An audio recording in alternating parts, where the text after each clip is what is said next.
Jag kan bara tala för mig själv.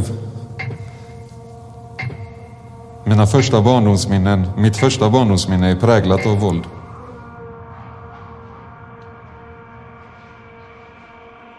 Så det är någonting som har följt med mig sedan så långt jag kan minnas, mer eller mindre. Det är en del av mig. Everybody enjoy the fight. Okay, let's make this happen. Det är väldigt naturligt våld. Ändå är folk så främmande, så att säga.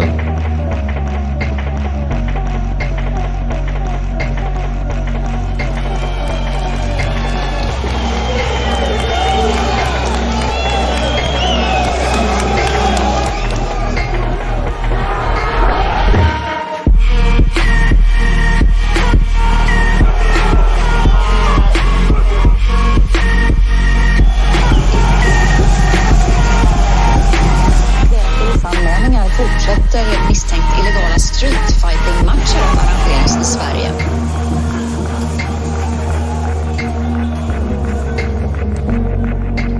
Jag menar, livet kan ändras, du kan bli påkörd. Det är så mycket som kan hända. Ska man gå och vara orolig för grejer så slutar man väl att leva.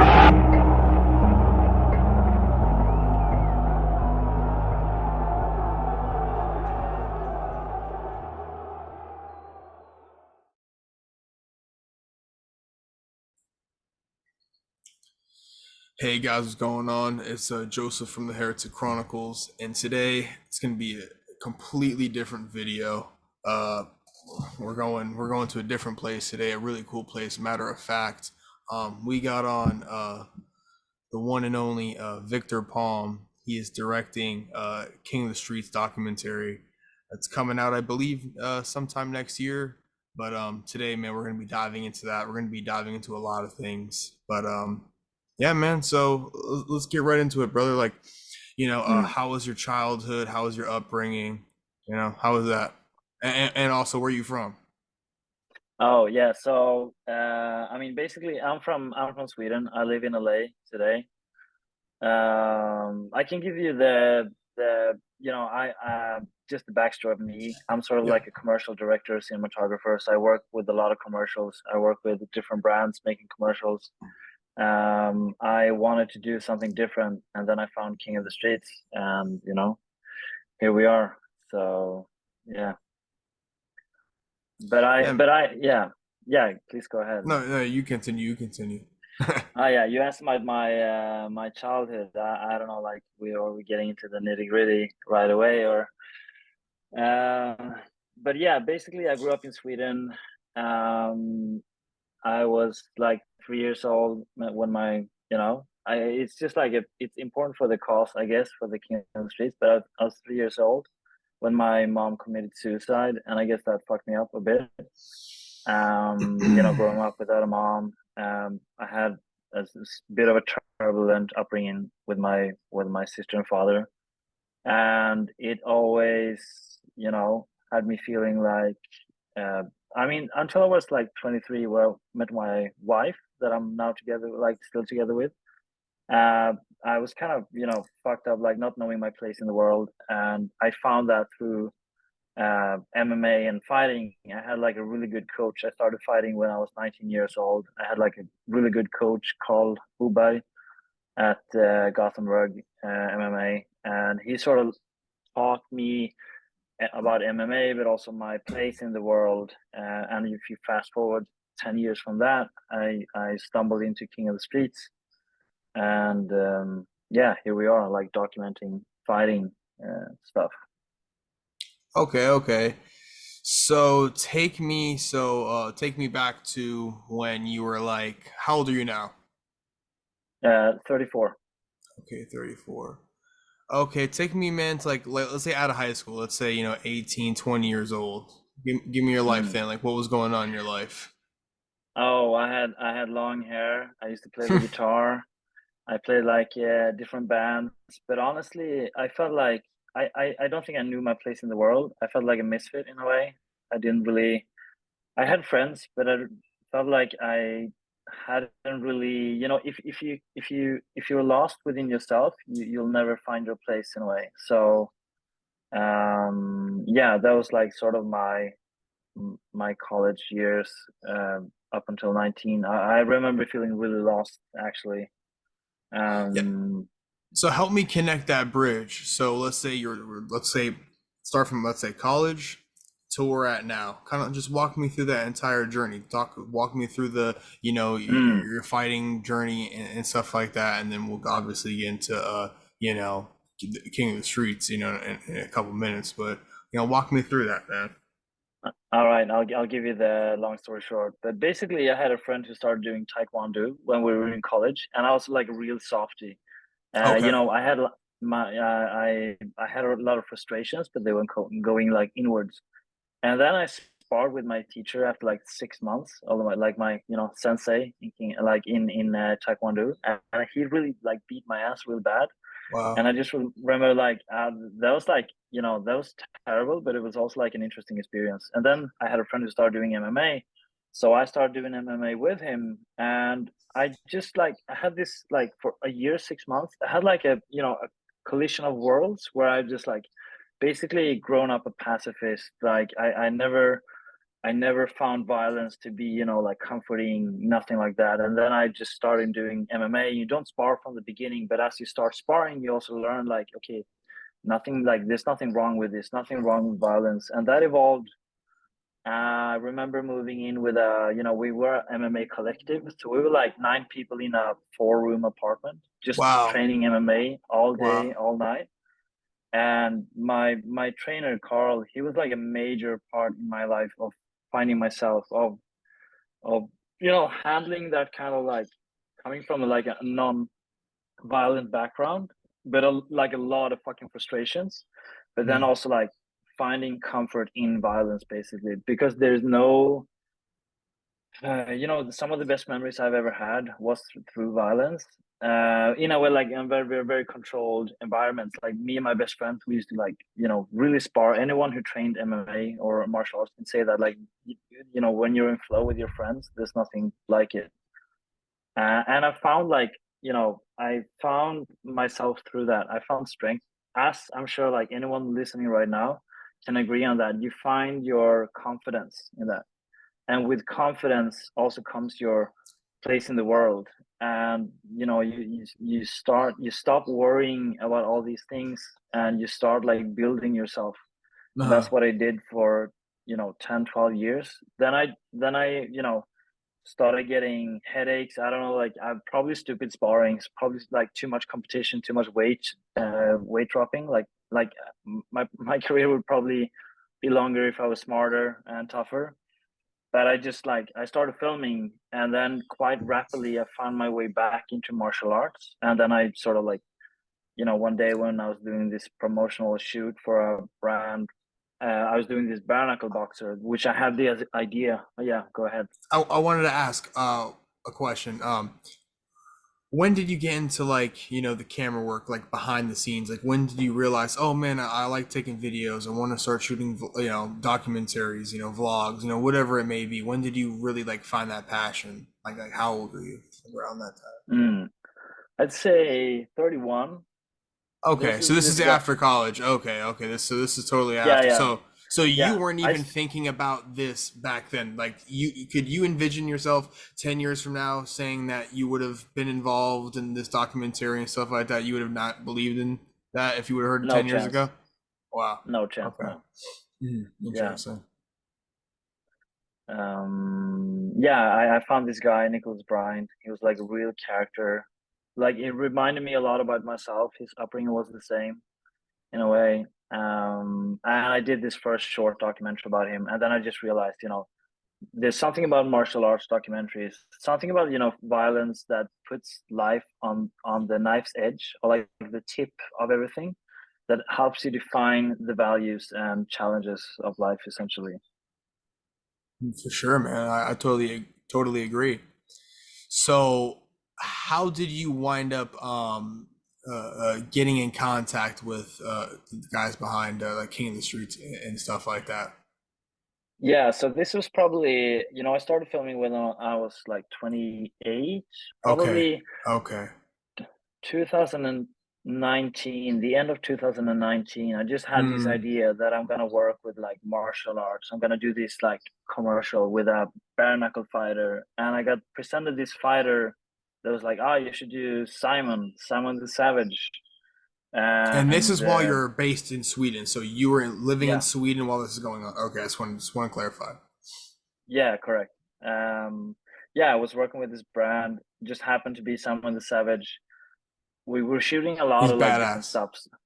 He is He's fucking badass. like, yeah, he's fucking fantastic. Yeah, I'm actually a big fan. So, Yeah. but yeah, we did this like dancer, and then we did this professional like female MMA fighter, and then there was like Simon the Savage, and I was like, what the fuck is going on? He came to my office one day, we started talking, and then we actually went to my first underground event. And we went into this warehouse that I'm quite sure that we were not supposed to be in. And they had put up like a metal cage in the middle of everything. And everyone wore masks. And I was like, fuck, am I gonna like, should I be wearing a mask? And this was like early 2020. It felt like you relived something out of Fight Club. I get goosebumps just talking about it. Yeah. So Just hearing this yeah, shit is. they were like searching people for whatever at the door. There were like a lot of people there. You didn't see anyone's face, and I was like, what the fuck is going on? So I went into I filmed him warming up and all that, like barely warming up. MMA fighters, they warm up. It's Simon the Savage, he just like, he warmed up a bit. And then we went into the cage. I was inside the cage with him, and Simon, like, quite early in the fight, drops his opponent, and they just decide, like, are you okay? Do you still want to go? Asking the opponent, and the opponent like, yeah, like, let's fucking go. And it didn't take long for Simon to like basically knock him down again, and I was like, oh fuck. That was like the most violent thing I have ever witnessed with my own eyes, like ever, like on concrete floors. I just like, all these questions ran through my mind of like, what are my responsibilities, like legally? What if someone dies? Like, I've seen people get beat up, but not like this. What am I gonna like? Am I gonna could I be like sort of arrested here, or shit like that? All So, these things. Yeah, so you're saying before this, you had yeah, no idea of any fight clubs, like nothing. Like you just had no idea. Basically, he just said, "Hey, come on, follow me. I got something to show you." And then you got yeah. introduced to this world. You just got like, That was it. you just got fucking thrusted right into it. Yeah, yeah. Wow. And Wow. I was not tough at this event. I was like, I was just like, what the fuck am I doing here, and where's the door? And like, this super violent guy just like almost kills this guy, and then turns out to be like super humble when he wins. And it's like, okay, so you know I after this experience, I just decided that I'm not gonna, this is, I have a job. I work with brands, like I do commercials that are like, okay, so I don't need to go back like doing this shit. And then like, then it started like, it just gave me something that like, it made a lot of sense in a way. Imagine going home during this and telling your girlfriend. I mean, okay, for one, like you're saying, as a normal person, you don't know what type of like street, like gangster shit is involved in all Mm. this. So, like, at the same exact time, you probably want to like maybe tell people, tell family, tell your girlfriend, but at the same time, you're probably like, wait, how much could I even say? How much could I even like reveal?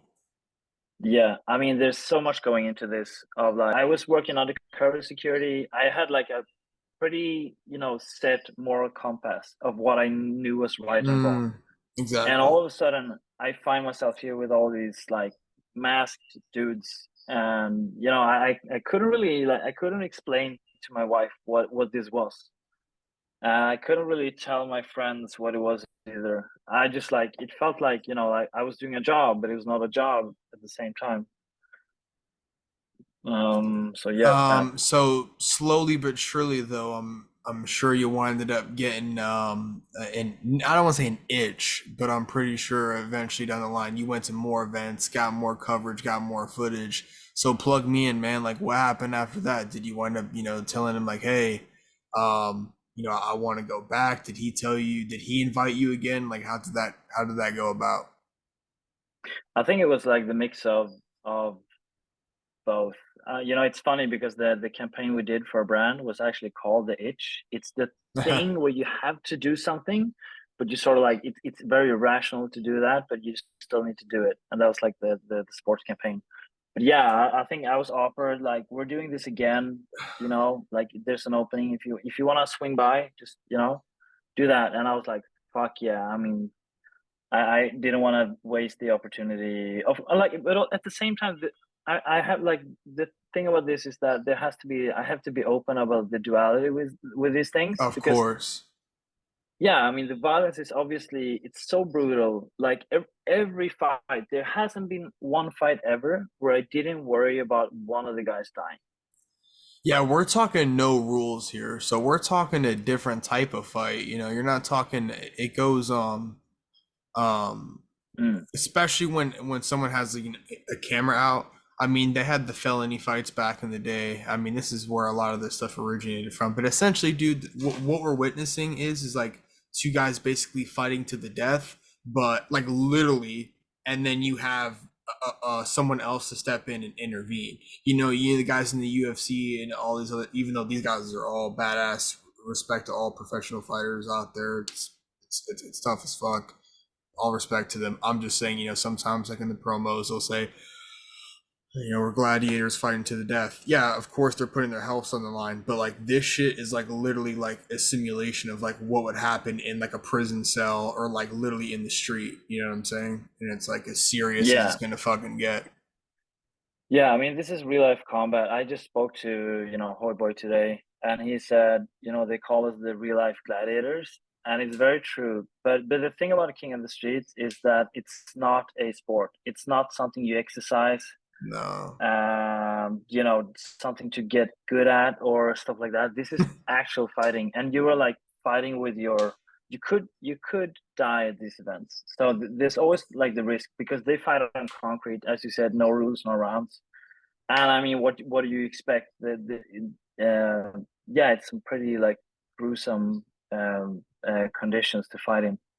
But I also think so. This is the thing about King of the Streets. It's like you can easily look at the violence, and you can look at the ski masks and shit like that, and you can like dismiss it for its violence. It's easy to do that, but you have to also like you have to understand something that you have to look deeper in that. It's about purpose in society. Yours and mine. Purpose. What makes you watch that? What makes me go there? What makes the fighters fight? There must be something that pulls us there. It's not just violence, and I think that's very true for King of the Streets as well. Is that you have all these, a lot of fighters have strong ideas, like politically, philosophically, religiously, whatever, but they all gather under the same roof. And we like it would be easy to dismiss it as just violence, but there has to be something more. Like I mean, the violence for the small man, that's just like getting dominant, getting on top of other people. Yeah. Like the same. You have the same dudes like they train boxing for 2 months and then they go out in the streets, whatever. But this type of violence, it's just something. I'm not gonna say like, okay, so let's talk a bit about the negative sides of that. I mean, obviously, there's the side of toxic masculinity. A lot of men, like a lot of, I'll say men, because 95% of our traffic are like men between 18 and 40 years old. So a lot of men, I'm sure, doesn't really understand the concept of this type of violence. They just like they see it as a car crash. They can like just can't stop watching. You just have to watch it over and over. But it's deeper than that. But there's also like toxic masculinity. I mean, there are like 11-year-olds watching this shit, like putting up fight clubs in their backyards. They're like the next generation is getting inspired to get more violent. But I think obviously that's like a byproduct of everything. But there is an understanding of like two men, like two people like agreeing to fight each other on like equal terms. It's a, like you said, like it's a sense of purity and like an understanding toward each other that's very respectable. And I think anyone who fought can agree that, you know, fighting is one of the purest things in life, because, you know, like it's like social media, like all our friends, like, you know, work, everybody has an agenda, you know, on social media today, everybody's an actor. Yeah, I agree. Everybody's like, you know, you don't know what kind of agenda people have, but when you fight, there's no agenda, there's like just one simple thing, and that, like, experiencing that with your opponent can be like a very purifying, like cathartic release of emotion experience. Brother, so when can we be expecting this documentary? When's it coming out? So the thing about now is that right now we're trying to gather up investors basically to fund the production of this thing. We've been shooting it independent for 2-3 years. It's a group of guys that are great cinematographers, great guys, but now we want to push for the last year, and it all depends on the funding. So we're gonna set up a crowdfunder where people can actually contribute to the process for like titles, for perks, for ownership in the documentary as well. But what we're hoping for right now is probably the beginning of 2024, I'd say. That would be an awesome release date, man. Yeah. Gonna come quick. You know, it seems far, but Yeah. it'll come quicker than we think. And when it comes, man, it's gonna break the internet. It's gonna send shockwaves throughout the entire world for sure.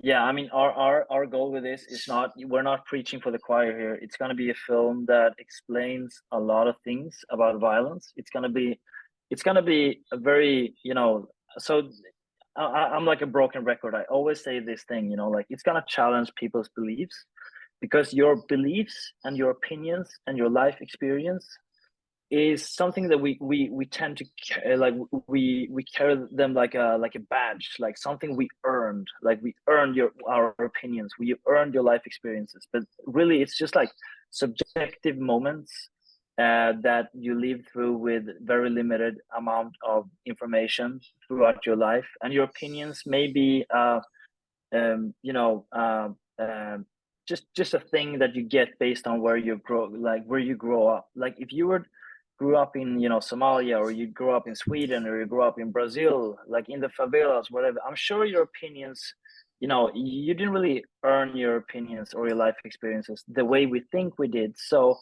what we're hoping to do is we want to really challenge people to get into the minds of these fighters, organizers, to the community. And we want them to acknowledge that even though they don't agree with everything being said, they can't dismiss it for being untruthful, because everything said is going to be the truth. It's going to be someone's life. It's going to be a part of society.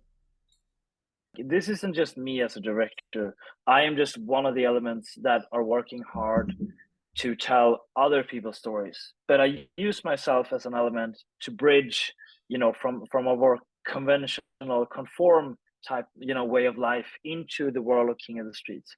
But in this world, there are a lot of stories that deserves to be told, and they are going to be told. Like, you know, like we have strong vision for this shit. We want to have like cinema premiere tour, like in the biggest cities of Europe. I want teachers to discuss this in the classrooms with the students. I want parents to watch this. I want, you know, policemen to watch this to understand the perpetrators. I want like I want to I'm not saying You I want to shift to consciousness.